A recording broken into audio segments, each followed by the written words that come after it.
Use a hook or similar object to catch the spring inside the air conditioning vent, then pull out the vents on both sides. Use a T25 screwdriver to remove the 4 screws on either side of the screen. Take out the host.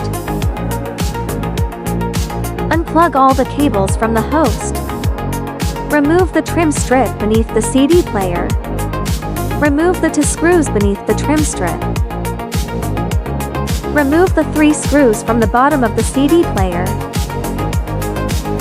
Disconnect the CD player from the head unit. Disconnect the ribbon cable connecting the CD player to the head unit. Unplug the 2 ribbon cables from the motherboard. Remove the 3 screws from the motherboard. Secure our copper pins to the motherboard.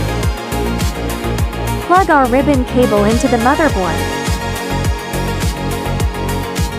Please ensure the blue end of the cable is not inserted the wrong way round. The original wiring harness is plugged in beneath the module. Our ribbon cable is plugged into the top of the module.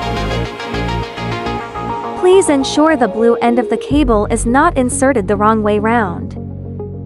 The cables connected to our module are routed through the opening beneath the main unit. The vehicle's original power cable is connected to our power cable. The fiber optic connector from the vehicle's original power plug is disconnected and plugged into our power cable. The microphone is routed out from the rear and can be secured to the side of the steering wheel.